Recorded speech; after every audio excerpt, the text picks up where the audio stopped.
Hello friends, good morning reaction. कैसे हैं आप सब? मैं उम्मीद करता हूँ आप सब अच्छे से होंगे। तो फ्रेंड्स, आज हम बात करने वाले हैं हार्ट अटैक से होने वाली परेशानियों के बारे में। तो कैसे आप इसे सुधार सकते हैं। हार्ट अटैक एक ऐसी बीमारी है, एक ऐसी संभावना जताई गई है जो अमेरिका के रिसर्च में बताया गया है कि भारत में आने वाला हार्ट अटैक 40%, 40 जो उम्र के होते हैं 40-40 ईयर्स, उनके नीचे वाले को हार्ट अटैक बहुत अधिक संभावना जताई गई है। तो ये क्यों बढ़ रही है भारत में बीमारियाँ, हार्ट अटैक से होने वाले परेशानियाँ, तो आखिर जानेंगे इस वीडियो में। तो वीडियो को स्किप ज़रा भी नहीं कीजिएगा। और वीडियो को स्टार्ट करने से पहले मैं आप लोगों से एक रिक्वेस्ट करना चाहूँगा कि अगर आप हमारे चैनल पर पहली बार आए हैं तो चैनल को सब्सक्राइब करके बेल आइकन प्रेस कीजिएगा, ताकि जो भी कुछ है आपके हेल्थ से रिलेटेड आने वाले परेशानियों का मैं वीडियो बनाता रहता हूँ और हमेशा बनाता रहूँगा। तो चलिए स्टार्ट कर लेते हैं। आप लोगों ने कहीं न कहीं अधिकतर सुनते होंगे, न्यूज़ में, अखबार में, टीवी में, कहीं न कहीं आप सुने होंगे और हमेशा आपको सुनने को मिलता होगा कि यस एक्ट्रेस का मौत हो गई। अभी हाल ही में 2 सितंबर को सिद्धार्थ शुक्ला का हार्ट अटैक से अचानक मौत हो गई। उनके पोस्टमार्टम में खुलासा हुआ कि उन्होंने जैसे सो रहे थे तो सोने के पहले उन्होंने कोई मेडिसिन लिया था। मेडिसिन लेने के बाद उनका नींद ही नहीं खुला। जब उनको अचानक जब देखा गया तो उनका मौत अवस्था में उनका बॉडी पाया गया। तो बहुत सारे ऐसे जो एक्टर्स हैं, बहुत सारे एक्ट्रेसों का और बहुत सारे लोगों का भारत में मौत हो रही है।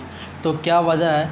आपको क्या लगता है? वो इनके पास पैसे नहीं हुए इलाज कराने का, लेकिन अचानक क्या हुआ, बॉडी में एक ऐसी प्रकार का धमनियों में खून रुक जाती है जिसकी वजह से हार्ट अटैक आती है। तो इसके बारे में अभी बाद में बात करेंगे। लेकिन बहुत बड़े पैसे वालों का हेल्थ नहीं रहने के कारण, हेल्थ सही से नहीं रहने के कारण उनकी मौत हो जाती है। ऐसा नहीं कि सब लोगों को एक बार जाना ही है, मौत होती हैं, लेकिन एक लिमिट समय में, एक लिमिट उम्र की अवस्था में जो मौत होती है वो काफ़ी अच्छा सुकून वाली होती है। लेकिन सबको ऐसे ही बीच रास्ते में छोड़कर चले जाना कितनी अंदर से पीड़ा महसूस होती है। उनके परिवार पे इफ़ेक्ट पड़ता होगा जिन्होंने अपनी लाइफ को, अपनी लाइफ पार्टनर, अपने माँ बाप को छोड़कर चले जाते हैं। तो लाइफ पर ध्यान दीजिए आप। पैसे तो यूँ आ जाएंगे, लेकिन लाइफ पैसे से नहीं आ पाएगी। आपकी जो खान पान, रहन सहन जिस तरह से भारत में बढ़ रही है उसके कारण हाँ अधिकतर मौत हो रही है। तो क्या है कारण? तो सबसे पहले जानेंगे खान पान। जब हम लोग जंक फूड, जैसे मान लीजिए बाहर में तल रहते हैं जलेबी, जैसे अब जलेबी के ही बारे में बात कर लूँ तो एक तेल में उन्होंने बहुत सारे तलते हैं जलेबी को। तलते तलते उस तेल जलने के बाद उसमें एक रिएक्शन करती है और वो तेल अगर आप ज़्यादा दिन खाएंगे तो आपको कैंसर भी हो सकती है। एड्रेनलिन के रिसाव से अचानक ये नियंत्रित हो जाती है, जिसके बहुत से कारण हैं। जैसे एड्रेनलिन रुक जाती है तो जैसे बहुत से कारण आपको देखने को मिलता है। जैसे में आप दिन भर चिंता करते हो, थकान महसूस करते हैं, आपकी खान पान वही मैंने जो बताया, junk food, pizza, burger, chow mein वगैरह वगैरह, बहुत सारे ऐसे जंक फूड है जो आप खाते हैं मार्केट से और आपको हृदय को बहुत क्षति पहुंचाती है। तो इस तरह से आप खान पान भी चेंज करके उसे आप हार्ट अटैक से होने वाले परेशानियों से आप बच सकते हैं।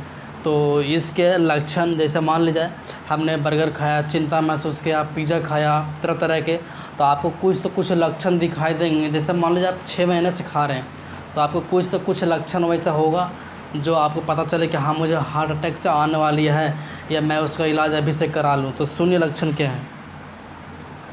हार्ट अटैक एक तरीके से नहीं, बहुत तरीके से आते हैं। जैसे मैं ऐसा नहीं कि सिर्फ यहाँ दिल के दौरा, बायां छाती में आपको महसूस हुआ और आपको लगे कि नहीं से हार्ट अटैक मेरा है, नहीं। तो आप सुन लो क्या क्या है। जैसे मैं बाएं छाती में बहुत ज़ोर से दर्द होना, हाथों में दर्द होना, जैसे ये बायां हाथ है तो जबड़ा यहाँ से दर्द करना, बहुत ज़ोर से आपको दर्द करता है यहाँ पर। अचानक से बीपी बढ़ जाना या बीपी गिर जाना, दोनों हो सकते हैं। घबराहट यानी कि बेचैनी, किसी के बारे में आपने सोचा तो बहुत सारे अचानक घबराहट आती है। देखते होंगे जिनका हाई ब्लड प्रेशर होता है उनका बीपी लो हो जाता है या बीपी बढ़ जाते हैं। दम घुटना, आपको प्यास लगना, दम घुटता जाएगा कि मैं क्या करूं। 2 कदम जैसे ही आप चलेंगे, यानी कि थोड़ा सा कभी आपने वर्कआउट कर रहे हैं, चला, तो आपको थकान महसूस बहुत ज़्यादा मात्रा में होने लगेगी और आपको लगेगा मैं बहुत ज़्यादा थका हूँ और सांस फूलने लगेगी। अचानक से सांस फूलने लगेगी, सांस लेने के लिए आप बेचैन हो जाएंगे अगर आप किसी कमरे में हैं तो खिड़की विड़की खोलने के आप खिड़की के पास जाने लगेंगे और सांस लेने की कोशिश करने लगेंगे। तो ये सब आपको इंडिकेट करता है कि आपको हार्ट अटैक से आने वाली परेशानियाँ आ गई है या आने वाली है, तो आपका जल्द से जल्द इसका इलाज करा लें। तो आपको डॉक्टर से तो सलाह लेनी ही लेनी है, लेकिन हमारे तरफ से डी एक्शन की 2-in-1 कॉफ़ी है जो आपको बहुत सारी प्रॉब्लम से आपको सॉल्व कर सकती है, जो बहुत ही कम दामों में आपको मिल जाता है। तो ये कॉफ़ी ये कैफ़ीन की मात्रा इसमें 4% दिया गया है। तो यह कॉफ़ी कोई ऐसा वैसा कॉफ़ी नहीं है, ये जड़ी बूटी केनोडर्मा से कॉफ़ी से निर्मित है, जो बहुत सारे एक रिसर्च में पाया गया है। इसके सेवन से आपको बहुत सारी बेनिफिट्स में सुधार आ ही जाएगा शरीर में, लेकिन इसके जो हार्ट अटैक से आने वाली संभावनाएं होती हैं वो बहुत ही रुक जाती है। तो आपको 2-in-1 अगर कॉफ़ी आप पीते हैं, आप अगर इसे ड्रिंक करेंगे तो हो सकता है नहीं, बल्कि होगा ही, हार्ट अटैक से आने वाली बीमारियाँ आपको काफ़ी नॉर्मलाइज हो जाएंगी। तो ये 2-in-1 कॉफ़ी आपको काफ़ी आसान तरीके से मिल जाएगा डी एक्शन स्टॉकिस्ट पॉइंट पे, जो कि मैं अपना डिस्ट्रीब्यूटर आईडी नीचे डिस्क्रिप्शन में लगा दिया हूँ। आप चाहें तो अपने निजी डी एक्शन स्टॉकिस्ट पॉइंट पर से 2-in-1 कॉफ़ी आप डी एक्शन का ले सकते हैं।